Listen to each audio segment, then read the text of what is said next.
Hello and welcome to the Talks Night podcast. And today, joined with two of the biggest artists in Coventry right now, we've got Rob from Candid and Myles Cheshire. How are you doing, guys? Yeah, good, thank you. All good. Right. Yeah, How are you? Yeah, we're good. We're good. So, I've seen a lot about Candid recently. Like, how did you begin?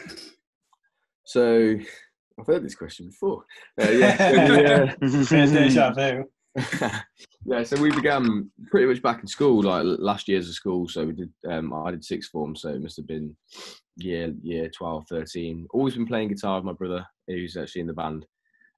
He started off as bass actually in the band, and then we had a bit of a rearrangement, and up to the arrangement that we are now. But we've been playing little gigs, crappy festivals, gigs to no one, gigs to loads of people. But we've kind of worked our way up the ladder, and played different venues in the city and earn our stripes in a way. We want to do it in an organic way, lots of word of mouth, and just working hard. It's kind of what we do.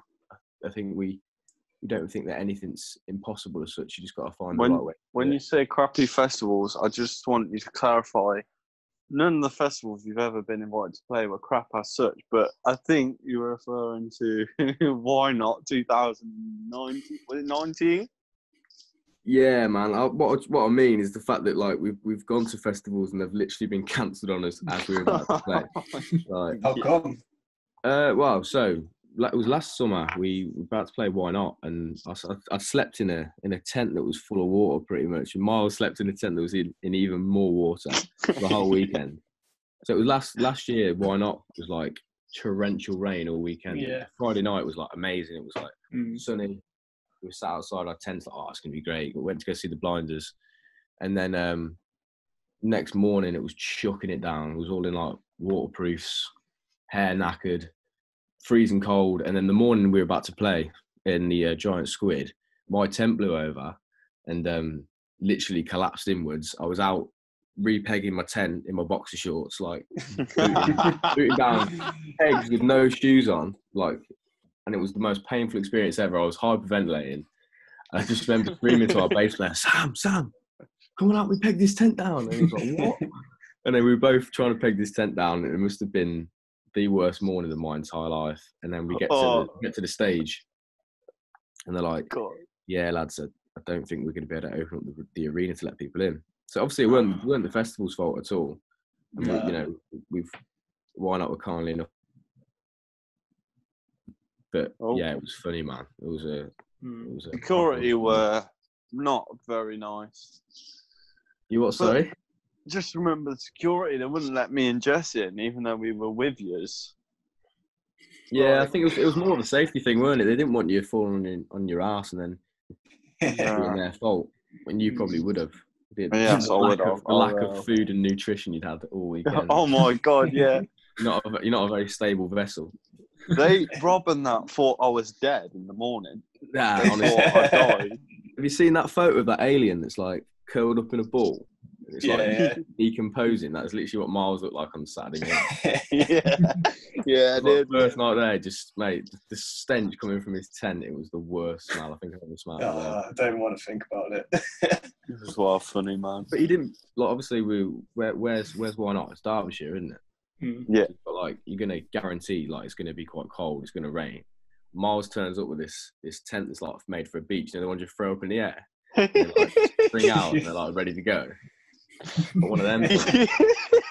Yeah. It was the worst tent I've ever seen. And he sat in there, just a sleeping bag, no like ground sheet or anything. So, and I just remember leaving no shoes behind. The water is. I left a pair of Adidas out overnight, and in the morning they were full of water, like to the brim. You could have drank out of them, man. It was grim. That's grim. That is grim. I think I remember seeing I wouldn't pictures have of changed it. Looking pretty grim. Yeah, it was. Oh man. My shoes were wrecked. I remember one bit they couldn't get the van with all the band's gear in, and Rob, man. like I've never seen. I've known Rob this point probably. I don't know how long I've known you, or what would you say, like 6-7 months? Yeah, not too long actually. Me and Myles haven't known each other for as long as it might seem. We actually met. I think it was March last year. At a gig actually. He came to one of our shows and then we got chatting. But yeah, Nice. it was just a stressful morning, man. And I think Myles asked a stupid question. I think I gave him a pretty solid answer for it as well. And it was I swear to God, I'm going to punch you in the face. Because basically it was like a one-way system to get around Why Not, and we had a van that was like stupidly heavy, full of gear, and when you go one way, you end up at the stage. If you go the other way, you're in a queue of traffic, and you're going to end up at the bottom of the hill, which inevitably the van did. So that was stuck, spinning out. Would you ever try and play Why Not again, or is that like? 100%, man. Yeah, we're in talks. Well, we were meant to play there this year. Yeah. And obviously, and yet again, we talked to them to play. Honestly, can I just point out, Candid are like honestly, I'm not just saying this because MMA. It's probably the best band I've ever seen live. Like they sound studio perfect, everything. But fuck me, I don't know anyone with worse luck than that group of lads. Like everything that could go wrong that isn't their fault goes wrong every single time. Without I think fail. what it is, right? Yeah, I think you're right with that one, Myles. But I think what it is, I think every band has a certain amount of bad luck. They're gonna have a certain amount of bad shows, bad luck in general. And I think now we've got rid of all our bad luck. It's all out of the way, and I think it's hopefully plain sailing from here. What do you think, anyway, Myles? I hope so, pal. Because honest to God, I don't think I can take any more. It does. You know what? Like, it literally doesn't phase us at all. Because I remember when the Coombe Weekender Festival, the gates were opened a bit later than they should have been, which means the first few bands couldn't have played. Which was, it's fine. It's a new festival. Shit happens. But we were proper looking forward to that, and then we all laughed it off. We all had a good day. Watched, met some people that we looked up to and whatnot. But it's just one of them, man. Like, nothing's ever going to be proper easy. No, that was well depressing. I was stood like obviously at the side of the stage, the front main stage, where you've got like a gate sort of into the backstage area, and I could see like Rob chilling with like Circa Waves and like the Libertines and like Tom Grennan and that, and I was just stood there waving like, hi. Like proper fanboy. Yeah, it's me, Myles. Remember me? Like, nah, mate, I know who you are. Yeah, mate, it was a good crack. Like, we do have a little bit of bad luck as such. I wouldn't like to label the band as an unlucky band, but I just think we've overcome some pretty annoying stuff and come out the other end. So yeah, man, I think that's another part of earning your stripes. You know what I mean? You've got to does make you like tighter and. Yeah, 100%, man. I think it brings you together as a band, as people. Yeah, 100%. When you kind of go through these things, because you learn to pick each other up, and not because there might be someone who's a bit more upset than another, and you just pick each other up and crack on with it, man. That's the best way to do it, and you become more of a band of brothers than anything else. Yeah. Well, I mean, obviously, you say you've had some bad luck, but 200k streams on Spotify. Exactly, man. It's not all bad. It's not all bad. Exactly, and that's exactly how we put it every time. Like them streams have been ticking over nicely for a couple of years now, and I think we've got 8 songs on them. Yeah. So it's more of like a sign of hard work. Do you know what I mean? Every song we've put out, we've always pushed and worked hard to get to them numbers. So did you ever think you'd make it that big, or? 200k streams, not really, no. Nah, not at all. Because I remember when we only had about 100 and something monthly listeners, and that would have took however long to get to 200k, so long. And then you have certain songs that do better than others, and yeah, of course. Once you've got one good song out there that people enjoy, they tend to check out the rest. And in terms of streams, it's quite even across the board, so it's good, man. Yeah, they all seem to be hitting around the minimum 20k mark. Obviously, Pulling Away won't be there yet, I don't think, because it takes a while to get there, but you're doing well. Yeah, enough about me anyway, Myles. Let's hear about you. Yeah, so Myles, no. last time we spoke, you were just about to release Corridors and Faith. Yeah. How's that gone for you since release of that? Yeah, it's been all right. Like, to be fair, it's had an okay reception. No one said anything negative about it, bar myself. Yeah. So that's a good thing. Like, some people seem to like it. I personally don't know what it is that they like about it, but they like something. So, but yeah, the next few songs I'm going to be doing gonna be a real change in direction. Rob actually helped me write. Oh god, whoa! Rob actually helped me write the chorus to the next one I'll be releasing. Yeah. I was actually in Rob's bedroom when we put the chorus into that. Yeah, man. It was more just like a suggestion more than anything. I don't think I'd ever be on the writing credits, but it's more like a case. No, you fucking wouldn't. Too right. Yeah, you can't off each other.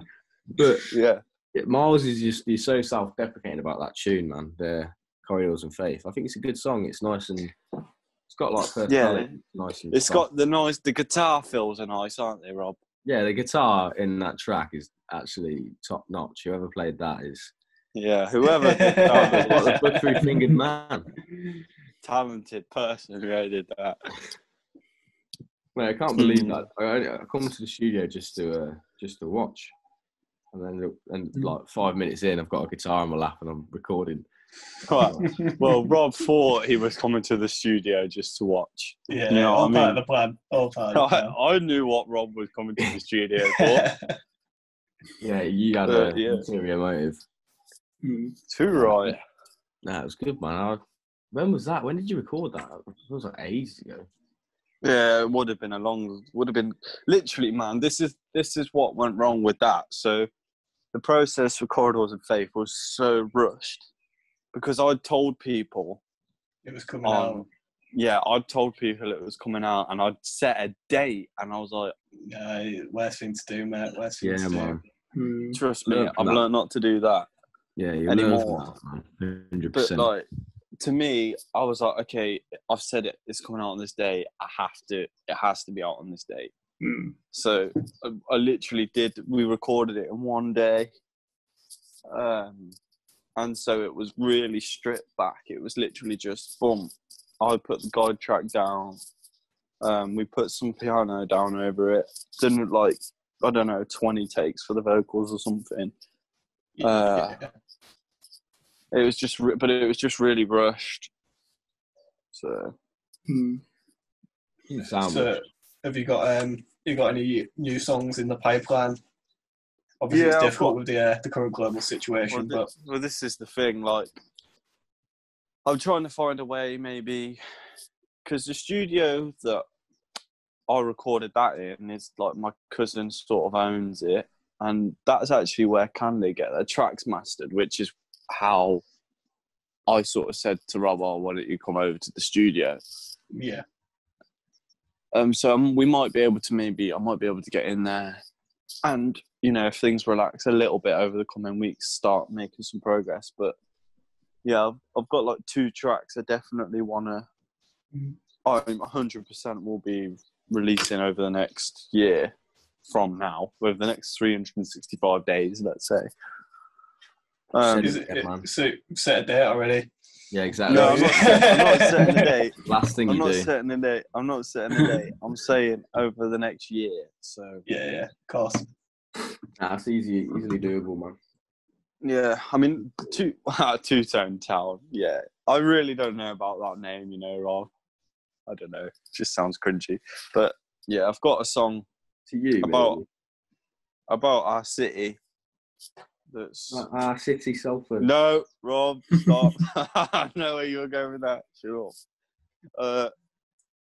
Yeah, so it's going to be a good one. It's like even my girlfriend likes it, and to get her to say she likes something I've done is next level. So like it's going to be decent. I know that feeling. They go to the gig. She doesn't like it. Sick of you. She is sick of me, mate. Well, when was the last time you saw Fern at one of my gigs, Rob? Mate, when was the last time you played a gig? Last time I played a gig, I'd have been there. You would have been there. You would have been there. Down the front with my Myles Cheshire top on. No, more like at the door taking corridors the and tickets fetties. in. You are? More like at the door taking the tickets. Nah, not for your. Yeah, I was. Weren't I? Yeah, you did. No, that was weird. That was. I went to go promote a show for Future Sound Project over in the Hare and Hounds in Birmingham, and it was on the way to the show, and me and Myles were doing the door together, and then the promoter rang up and was like, "Oh, I've got an opening slot. Do you know anyone that would fancy fitting in?" He's like, "How about you mate Myles?" And I was like, "Oh, funny you should say that. He's actually in the car with me now." And, I was like, "Yeah, Myles will do it." So then next thing, he's up on stage opening up the bill to the sound engineer. Yeah, I literally. can't even watch him because I'm on the door. So That was honestly the quietest, funniest gig I've ever done. And the funniest thing is, I'm glad it was because I had to borrow someone else's guitar. The girl whose guitar I was borrowing, she was like, "Oh yeah, use this. I've used 2 batteries. Use this battery." She gave me the dead one, so the guitar didn't have any sound coming out of it. So we had to mic up this guitar, and I was just like, "This is stupid. There's no one in the room. Let's just not. I just won't play. Like fuck it. It doesn't matter. No one's bought a ticket to see me. I've literally said I'll do it an hour before, so it doesn't matter. I don't care." Yeah, that was such a bizarre time. funny man. Oh, That was probably the last. That weren't the last gig you played, though, was it? No, that wasn't the last thing I played. It could have been Dead Wax with Jack Cattell. I'm not sure.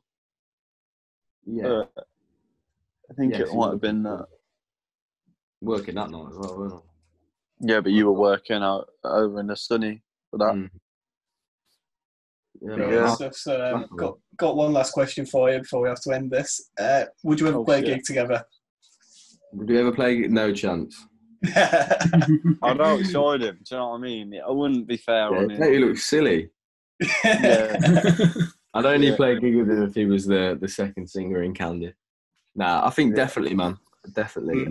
The way that Myles' next tunes are going, the ones that you showed me, man, they're sounding way, way bigger and almost like you'd need a full band with yourself, Myles, for someone. Yeah, definitely. For Two Tone Town. Myles Cheshire experience. Yeah, man. The Myles Cheshire Rock Show. The Myles Cheshire Rock Show, sir. No, the thing is, I think I am writing songs that would need a band. Definitely drums and a bit of bass in there. And maybe lead guitar. Yeah. But I'm sort of, the way that I've wrote this new tune is like, obviously it's still like an acoustic song. Oh, sorry about that. Sorry. Got to stop smoking, man. Yeah, definitely. But like, obviously it's an acoustic song that I'm singing and playing over, but like I've sort of fiddled some lead parts in. So it's not just rhythm, it's sort of rhythm and lead. I'm playing both at the same time and singing. So it does sound like there's 2 people playing. So I know what Rob means with more full sound. It's good to hear that you're branching out from your just your acoustic roots, mate. Yeah, it is. Whereas we look forward to hearing what you've got to give us in the future. So big thanks to yourself, Myles, and Rob from Candid. No worries at all. It's been a pleasure, lads. All the links are in the bio. You can stream their music on Spotify, Apple Music, all great streaming services. This has been the Talk Tonight podcast. And Cheers, guys. subscribe. Cheers. Cheers, guys. Cheers. Cheers. Take care. See you soon. Yeah.